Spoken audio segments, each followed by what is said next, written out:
Alright, Chapter 4, Hemostasis and Related Disorders. This is our first section. It's an introduction. It lays the framework for the rest of the chapter.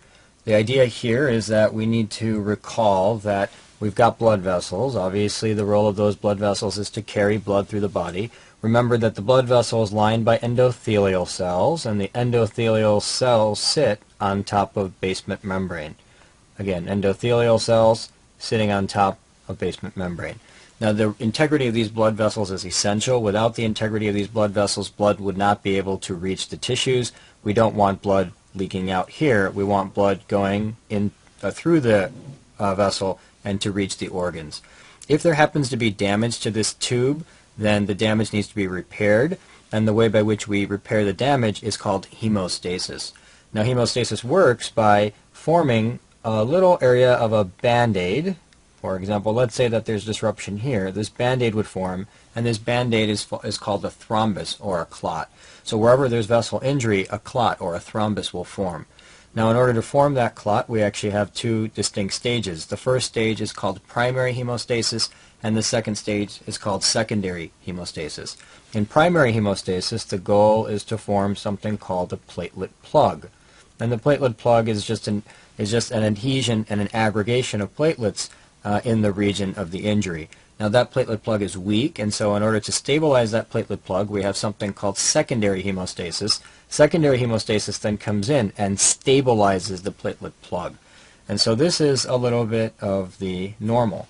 Now, let's just read together what we have written in the text. So I tell you that the integrity of the blood vessels is necessary to carry blood to the tissues, that the damage to the wall of the vessel would be repaired by hemostasis, and that hemostasis involves the formation of a thrombus or a clot at the site of injury. Hemostasis, of course, occurs in two stages, primary and secondary. In primary hemostasis, we form a weak platelet plug, and the key thing here is that that platelet plug is weak. Now, of course, the platelet plug is formed by an interaction between the platelets and the vessel wall.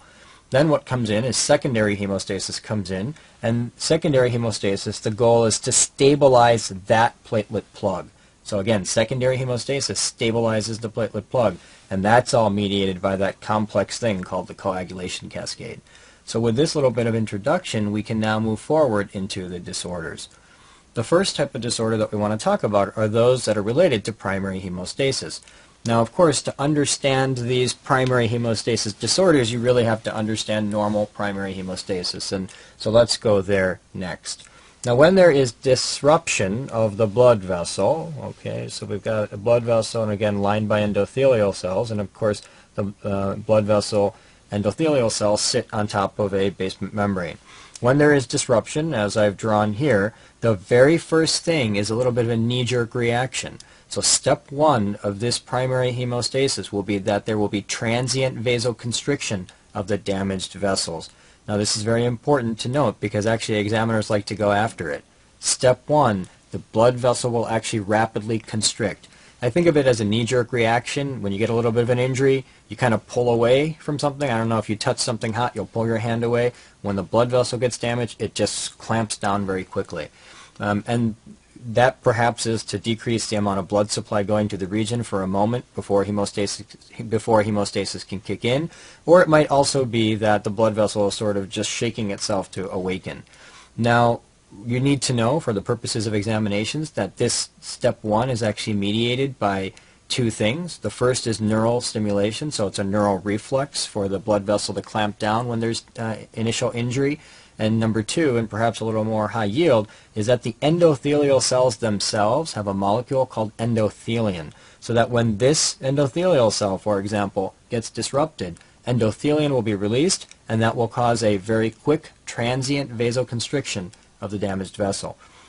Now, the next step is that von Willebrand's factor will come in and will line the surface of the area of the disruption at the level of the subendothelial collagen. Now, you realize that when the endothelial cells are disrupted, we've now exposed both the basement membrane, which contains collagen, as well as the connective tissue underneath, which contains collagen. That collagen then allows for von Willebrand's factor to actually bind. So von Willebrand's factor will bind, and then von Willebrand's factor will act as a linker molecule for the platelets to bind to this region. And the way by which the platelets bind is by using a receptor called GP1B. So the platelets will use GP1B to bind von Willebrand's factor, and that is called platelet adhesion, and it is step number 2. Platelet adhesion, the platelets bind von Willebrand's factor via GP1B. Important to note for the purposes of examinations, where does von Willebrand's factor come from? Von Willebrand's factor comes from 2 sources. Number 1, the platelet itself has some von Willebrand's factor within it, but number 2, and the most important, is that the endothelial cells have von Willebrand's factor themselves. And so the vast majority of the von Willebrand's factor actually comes from the endothelial cell. Unfortunately, that's not sufficient. You do need to know one more thing, and that is that within the endothelial cell, it's the Weibel-Palade body that actually holds the von Willebrand's factor. Remember that the Weibel-Palade body is something that we learned about in normal histology. It is a body that is viewable by electron microscopy, and it contains many different substances necessary for endothelial function. The way I remember the 2 most important things within the Weibel-Palade bodies is to use the letters to remind me of what's actually in them. So for example, the P reminds me that one of the important molecules in the Weibel-Palade body is P-selectin. And remember, P-selectin, its role was important when we talked about the selectin speed bumps in our inflammation discussion. So I'm not going to go into the details here, but those P-selectins were important there. And the W helps me to remember that von Willebrand's factor is also contained within the Weibel-Palade bodies. Now that was step 2. Once this binding occurs, then the next thing that happens is that the platelets get activated, they undergo shape change, and then they degranulate.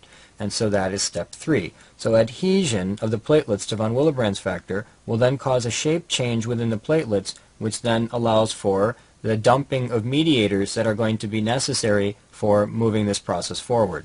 And there are 2 important mediators that are going to arise from the platelets. One is going to be ADP, and ADP is essential, and the second is going to be thromboxane A2. And remember that thromboxane A2 is a derivative of platelet cyclooxygenase, and that's high yield. ADP is present within the dense core granules, and thromboxane A2 is a derivative of platelet cyclooxygenase. Now the important things about ADP and thromboxane A2, ADP induces the platelets to express another receptor, and the other receptor is going to be something called GP2B3A. Now, GP2B3A receptor is essential for platelet aggregation. Aggregation is when all the platelets join together at this particular spot. Remember that adhesion was the platelet binding to the area of exposed subendothelial collagen via von Willebrand's factor. Aggregation is when the platelets begin to aggregate on top of those adhesed platelets. So ADP is essential for the expression of GP2B3A. And then TXA2, thromboxane A2, will be the signal that will allow for further platelet aggregation. So platelets will begin to aggregate here, and one important thing to note is that the important linker molecule that the platelets use to aggregate to one another is called fibrinogen. So this important linker molecule here is called fibrinogen, and that again is essential to know as well. Okay, so with that in mind, let's read a little bit of our text. So I say that primary hemostasis occurs via 4 steps. In the very first step, we get transient vasoconstriction of the damaged vessel. This is mediated by reflex neural stimulation and endothelium, which comes from the endothelial cells. Step 2, you get the platelet adhesion to the surface of the disrupted vessels. And again, von Willebrand's factor will bind that subendothelial collagen. The platelets will bind that using GP1B. Where does von Willebrand's factor come from? From the Weibel-Palade bodies and from the platelets, in particular the alpha granules of the platelets. Now then, that will cause platelet degranulation. So the adhesion will cause a shape change, which then results in degranulation, release of multiple mediators. Remember that ADP, which comes from the dense granules, then promotes the exposure of GP2B3A on the receptor of the platelets, and thromboxane A2, a derivative of cyclooxygenase, very high yield again. Derivative of platelet cyclooxygenase further promotes platelet aggregation. And platelet aggregation is going to occur via GP2B3A using fibrinogen as a linker molecule. Now, important to note, and I've already stated, that this results in a formation of a platelet plug. That platelet plug is weak. It doesn't have the ability to withstand a tremendous amount of force. And so in order to further stabilize that platelet plug, we're going to undergo secondary hemostasis, which basically is the job of the coagulation cascade. But of course, in this particular section, we're dealing with disorders of primary hemostasis, so we're not going to focus on the coagulation cascade yet. That's going to come up a little bit later. Now, what about disorders of primary hemostasis? How can we think about those? Well, those are basically, for the most part, not always, but for the most part, they're going to be due to abnormalities in platelets. And there's two types of abnormalities that we can have in platelets. We can have a quantitative abnormality where we don't have enough platelets. The quantity is bad. Or we can have a qualitative problem where the quality of the platelets is no good, but we have enough platelets, for example.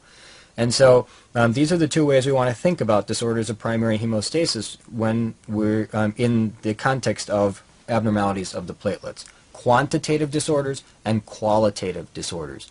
Now, when patients have disorders of primary hemostasis, they're going to present with some very classical signs and symptoms.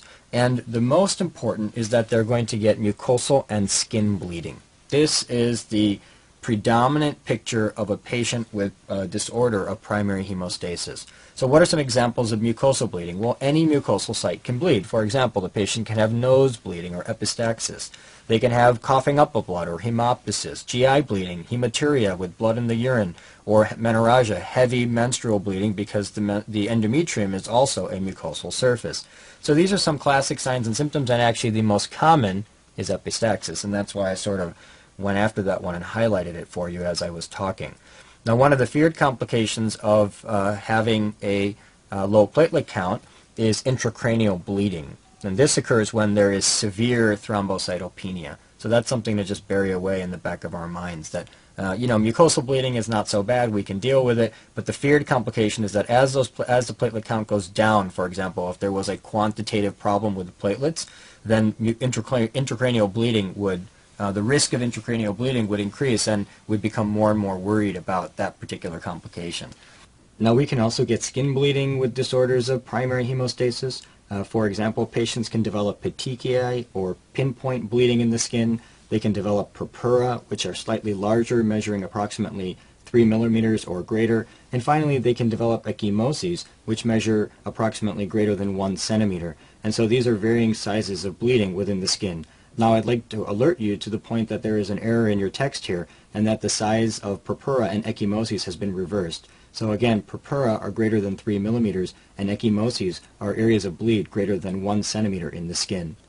Now, another symptom of skin bleeding might be easy bruising. So that in patients with thrombocytopenia, or patients, why don't I say, with disorders of primary hemostasis, would also exhibit easy bruising.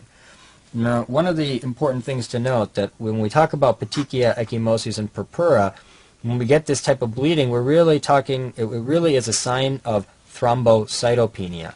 Now, what I mean by that is, remember, when we talked about the disorders that could arise, we said there can be a quantitative disorder of platelets or a qualitative disorder of platelets.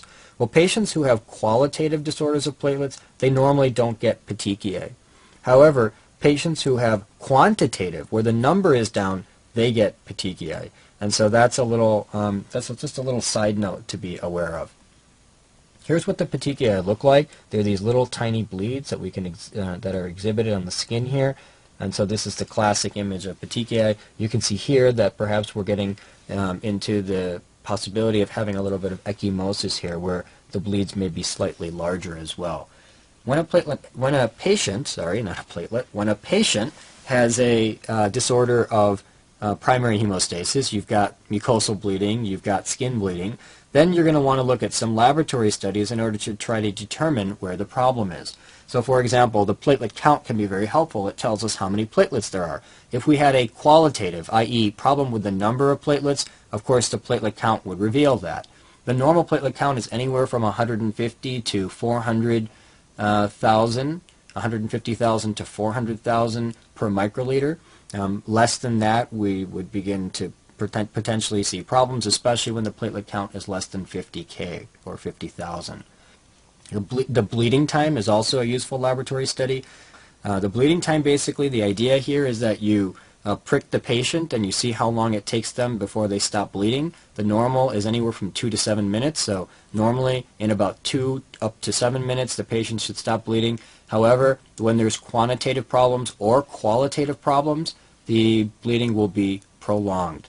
And so that's the bleeding time. Now, the reason why I argue whether that's useful is perhaps most places in the country wouldn't be doing this anymore. It's a little bit of a primitive test, but it does show up on examinations, and so I kept it in your text. The next way by which we could assess the patient's platelets is to look at them, and we can do that by blood smear. You take the patient's blood, you smear it on a slide, and you get a peek at what the platelets look like.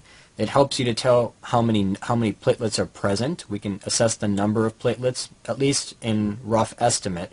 We can assess the number of platelets by looking at them on the slide, and we can also assess the size of the platelets, and you'll see that there will be some disorders where the size of the platelets will matter, and so that is how the blood smear would be helpful. And then finally, we can do a bone marrow biopsy to assess the platelets, and the way this works is that remember that the megakaryocytes are the cells that are actually producing the platelets. So we can ask the question, if the, for example, platelet count is low, are there megakaryocytes? Maybe it's that we don't have megakaryocytes in the bone marrow, and that's why the platelet count is low. So the bone marrow biopsy is also very helpful. The first of the disorders that we want to discuss is called ITP.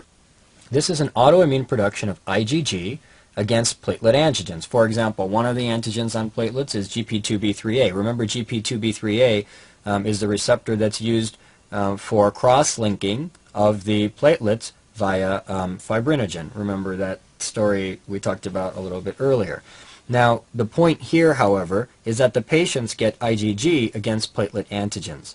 This is the most common cause of thrombocytopenia. Thrombocytopenia, low platelets in the blood. This is the most common cause of thrombocytopenia in both children and adults, so it's very important to be aware of it. Now, the antibodies in this particular case, those IgG antibodies that are causing the disease, are actually produced by the plasma cells in the spleen. And interestingly, what happens is these antibodies are produced, they go out into the blood, they bind the platelets, and when they bind the platelets, the macrophages within the spleen actually eat those antibody-bound platelets. So the antibodies are made in the spleen, and the platelets that are bound by the antibodies are actually consumed by the macrophages in the spleen. So the spleen is making the antibody as well as consuming the platelets that are bound to the antibody. And of course, when the platelets are consumed, that's what results in the thrombocytopenia. Now, the acute form is that form that arises in children. So otherwise stated, why don't we take a step back? This disorder can be divided into something called the acute form and the chronic form. In the acute form, which classically arises in children, you see you see thrombocytopenia weeks after a viral infection or immunization. Of course, it's due to autoantibody production of an IgG, which is binding the platelets and consuming, resulting in consumption of the platelets. And this is a self-limited disorder. It usually resolves by itself within weeks of presentation. The only thing we have to do is support the patient if the platelet count goes down to a very significant, to a very low value, for example. In the chronic form, which normally arises in adults, this is classically seen in women of childbearing age. Again, it's an autoimmune type of disorder, and it can be primary or secondary. Now, primary, we don't really know the cause, and secondary, it's associated with another disorder, for example, lupus. Remember in our discussions of lupus that I told you that in lupus, one of the interesting things about these patients is that most patients with lupus will have an antibody against something, against one of the cells in the blood. For example, patients with lupus can produce antibodies against their red blood cells. They can produce antibodies against their white cells. They can also produce antibodies against their platelets. And so lupus is a very important association with ITP, especially as a secondary cause of ITP. Now again, remember that patients who have the chronic form are going to have this disease for a long period of time, and that's why it's called the chronic form. And so it would not be uncommon for these patients to actually have the disease and eventually to become pregnant just as part of their normal life. When they become pregnant, it's important to note that because this is an IgG-mediated disease, the IgG can actually cross the placenta. IgG has the ability to cross the placenta, and that can result in thrombocytopenia in the offspring. Of course, that would be short-lived because eventually the antibodies would be consumed over time, and then there would be no more IgG antibody once the baby was born. But it is important to note that women who have the chronic form or the long-standing form of ITP can actually have short-lived thrombocytopenia in their offspring. Now, what are we going to see on labs? Well, obviously, we've got idiopathic or immune thrombocytopenia. Thrombocyto refers to the platelets, and penia means that they're low. So the platelet count's going to be low because the platelets are being consumed. Often it's less than 50,000 per microliter. At the same time, I'd like you to know that the PT and PTT are going to be normal. We haven't touched the coagulation cascade here. All of the coagulation factors are going to be normal, and therefore the PT and the PTT are also going to be normal. Finally, because we're destroying platelets outside of the bone marrow is actually going to respond by trying to produce more platelets. And as it tries to produce more platelets, we're going to see a hyperplasia of the megakaryocytes. We're going to see an increased number of megakaryocytes on the bone marrow biopsy. The initial treatment of this disorder is corticosteroids. If a child needs corticosteroids, they tend to respond very well. Important to note that the adults with the chronic form, they can respond initially, but they often relapse despite the fact that they've been treated with corticosteroids.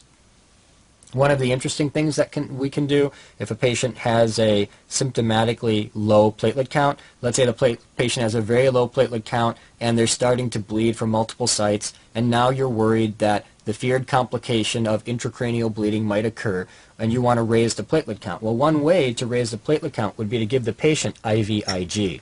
Now, what is IVIG? IV implies that you give it intravenously, and IG is the immunoglobulin. So what you do is you give the patient intravenous immunoglobulin. Now, why would that help? Well, if you give the patient a ton of immunoglobulin, what's going to happen is you're going to have the splenic macrophages start eating that immunoglobulin instead of the immunoglobulin that's bound to the platelets.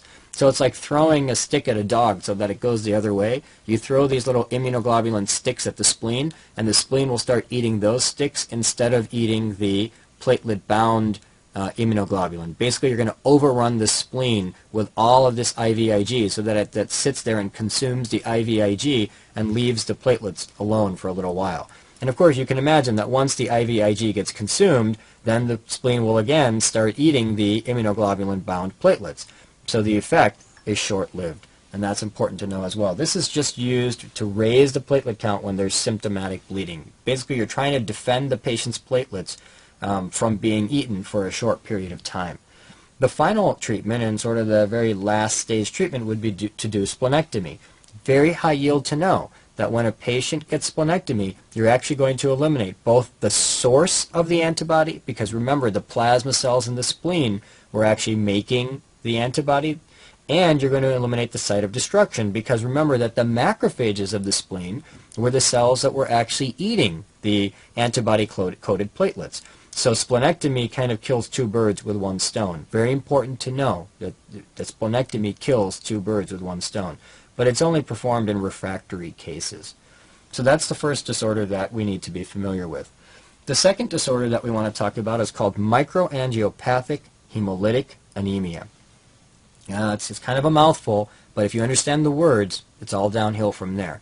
Microangiopathic hemolytic anemia. Now, what does this mean? Microangio means small blood vessels. So we're talking about the small blood vessels. All right, and of course, these small blood vessels are lined by endothelium. And then pathic means we've got a pathology in the small blood vessels. Microangiopathic, pathology in the small blood vessels. And that pathology is resulting in a hemolytic anemia. Now, the idea here is that in this particular set of disorders, you have something called a platelet microthrombus. So for some reason, and I'll talk about the reasons in a minute, you get an abnormal aggregation of platelets forming a platelet microthrombus. Now, that platelet microthrombus, guess who has to pass across it? The red blood cell.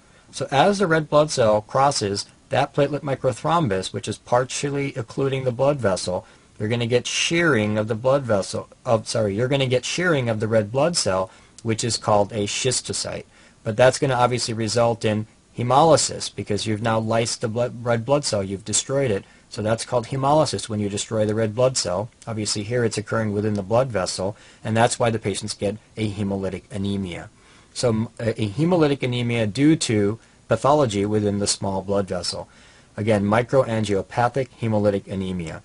Now, what are the complications going to be? And so why don't we start by asking, why am I talking about this disorder in the context of primary hemostatic problems? Well, as these microthrombi are formed, we're going to consume platelets. So you're going to use up platelets when these abnormal microthrombi are formed.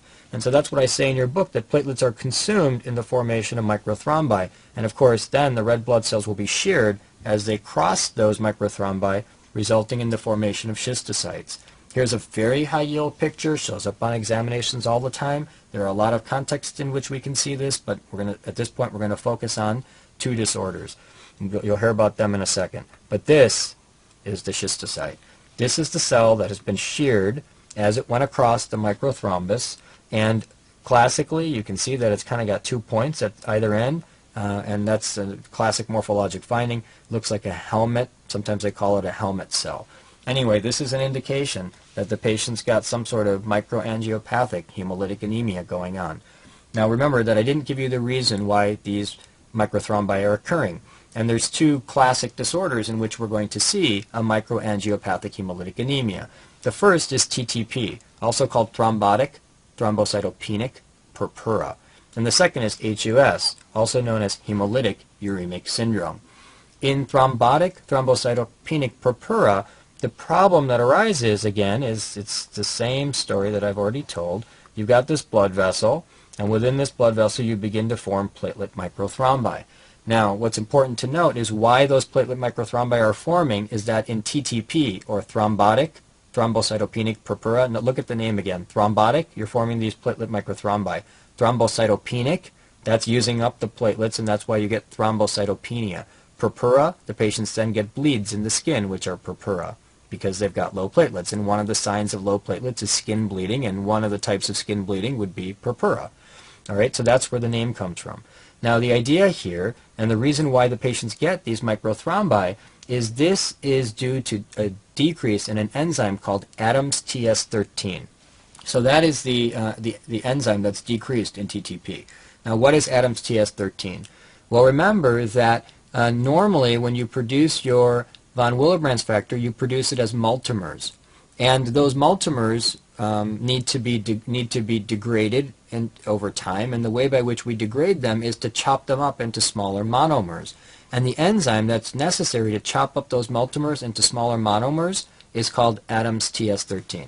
Let me just illustrate this for you. If you've got von Willebrand's factor here, and it's a multimer, it's got another molecule of von Willebrand's factor here, and another molecule of von Willebrand's factor here, the way by which you're going to eventually degrade this molecule is to chop these things away one by one, which allows for eventual degradation.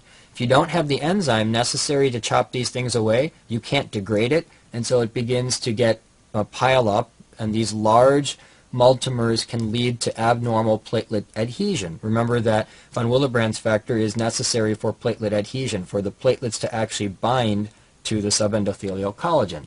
So you'll get this abnormal platelet adhesion, and that will then result in the platelets sort of forming these microthrombi. So very high yield take-home point, TTP is due to Adams TS13 deficiency, or a decrease in Adams TS13.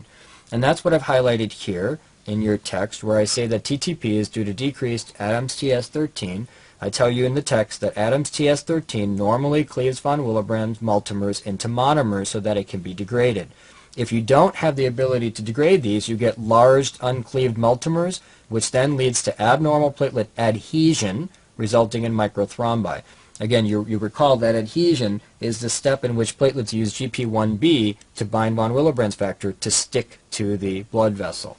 Now, we can then ask the question, why? What's causing this decrease in Adams TS13? And the answer is that you can get a genetic defect in which you have a decrease in Adams TS13, but the more common reason that you would have a decrease in Adams TS13 is because you produce an autoantibody against Adams TS13, which then results in destruction of Adams TS13. And so the classic patient that develops TTP is an adult female who, as an autoimmune process, develops an autoantibody, and that autoantibody then destroys Adams TS13. So the classic patient is an adult female. Now, a second way by which we can get a microangiopathic hemolytic anemia is a disorder called HUS. HUS refers to hemolytic uremic syndrome. Now the hemolytic here implies that you've got platelet microthrombi that results in hemolysis with shearing of the red blood cells and the production of schistocytes. The uremic syndrome implies that this is going to occur predominantly within the kidney, causing kidney damage, which will then result in uremia. And I'm going to talk about the clinical findings of both of these disorders, both TTP and HUS, in a moment.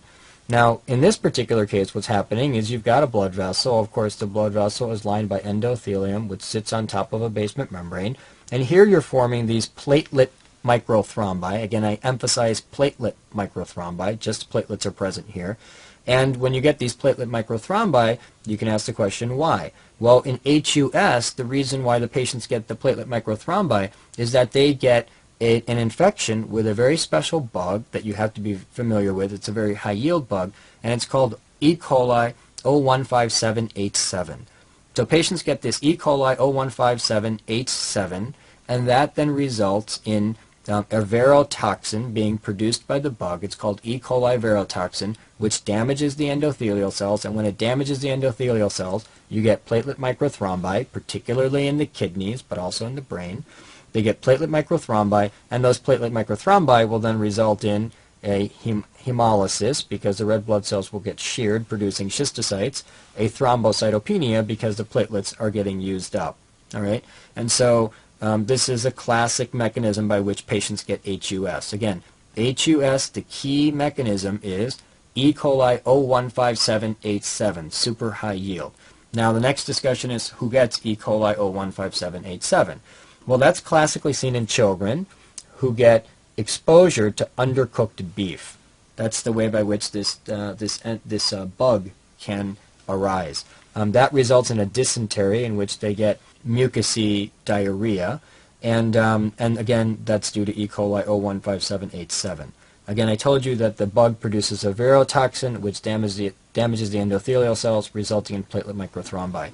Interestingly, the most recent understanding of this particular disorder is that verotoxin, by damaging the endothelial cells, also decreases the amount of Adams TS13. So the mechanism here is kind of similar to TTP, which we just talked about. I guess in TTP you get autoimmune destruction of the Adams TS13, and in this particular disorder it's the E. coli 0157H7 that damages the endothelial cells, which also actually leads to a problem or a decrease in Adams TS13. But that's sort of the latest information concerning this disorder.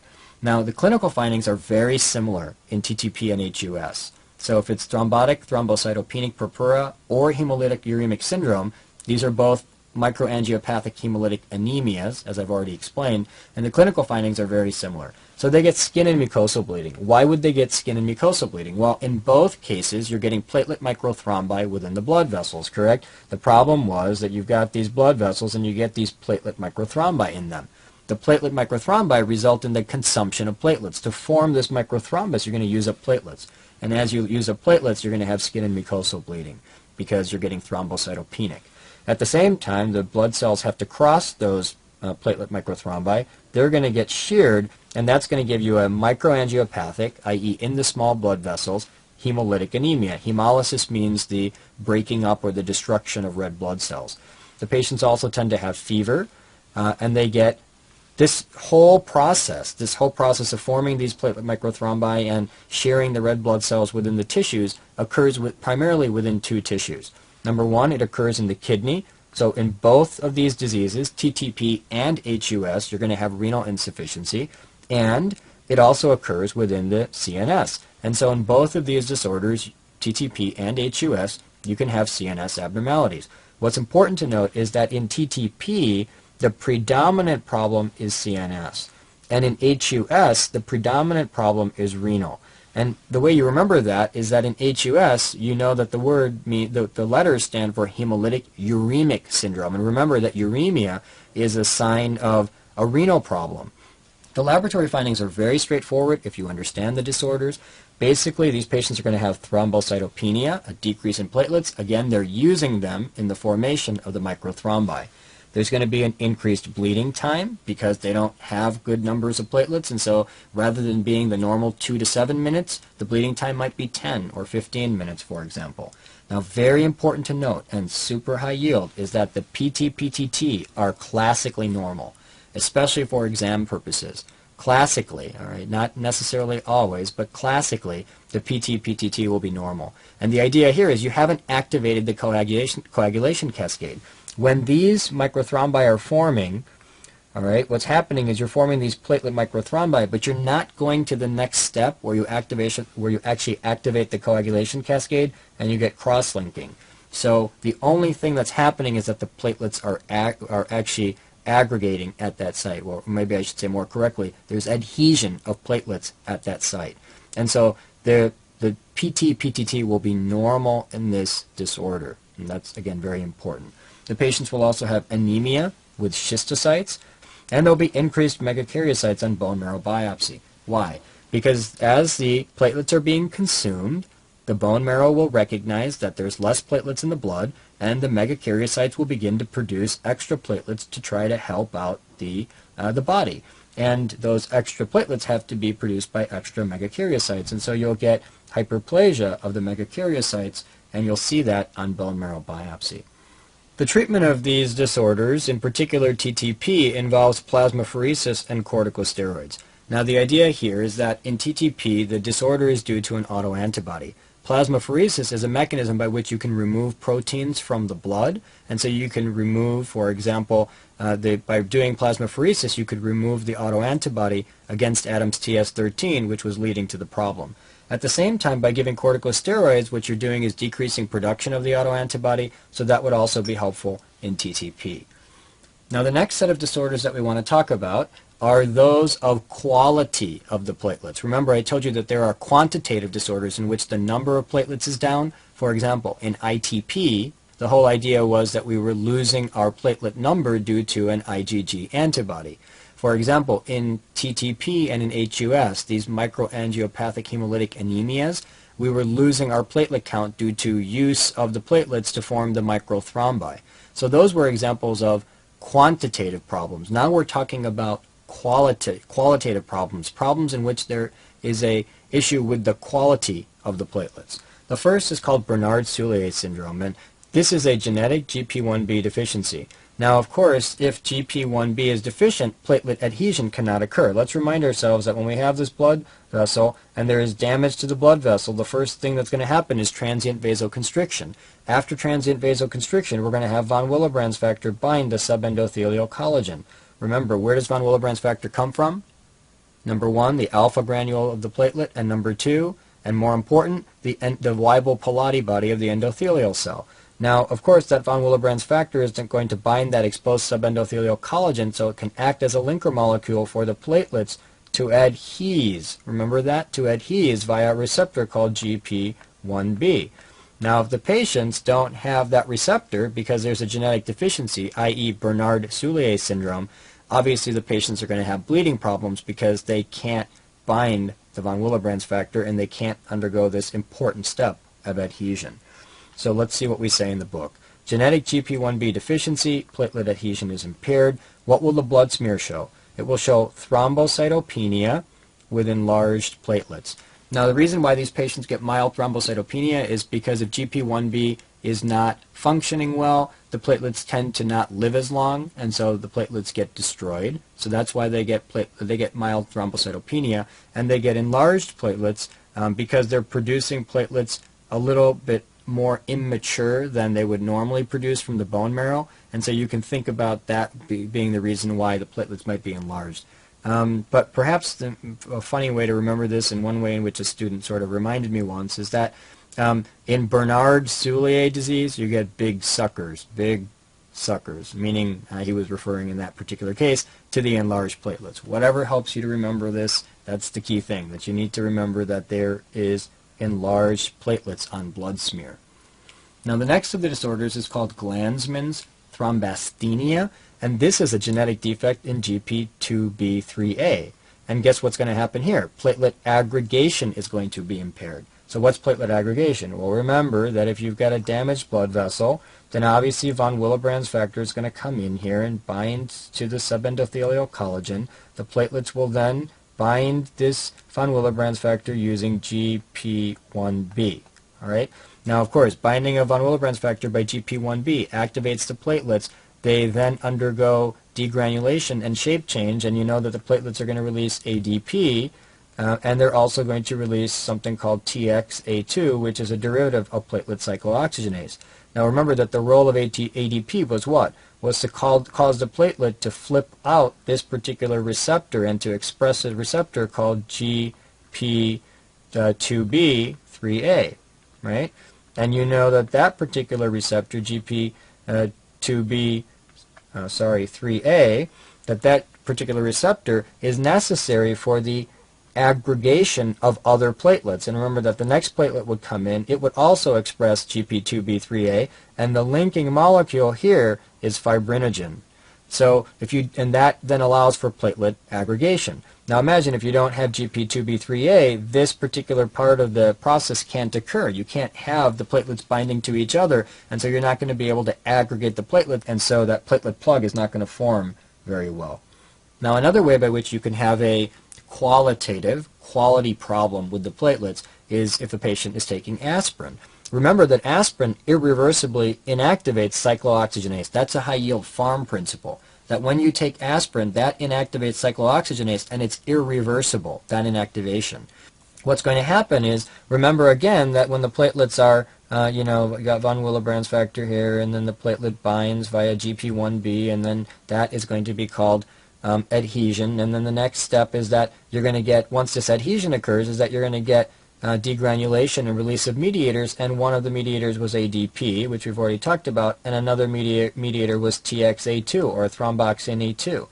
I told you several times now that thromboxane A2 is actually derived from platelet cyclooxygenase, and this is an essential component of this reaction because it's thromboxane A2 that sort of calls in the other platelets and says, hey guys, let's aggregate. All right, let's join together. And so if you don't have platelet cyclooxygenase, you're not going to be able to produce this aggregation step. And so that would result in a qualitative disorder of the platelets. So the quality of the platelets would be bad.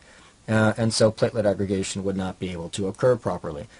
The last of the qualitative disorders that we're going to discuss is uremia. Uremia, you recall, is a state that a patient enters when they have poor kidney function, and that results in a buildup of nitrogenous waste products. So that's called uremia. And this uremia will disrupt platelet function by just creating disorders of both adhesion and aggregation, so that the platelets don't generally tend to function well when patients are uremic.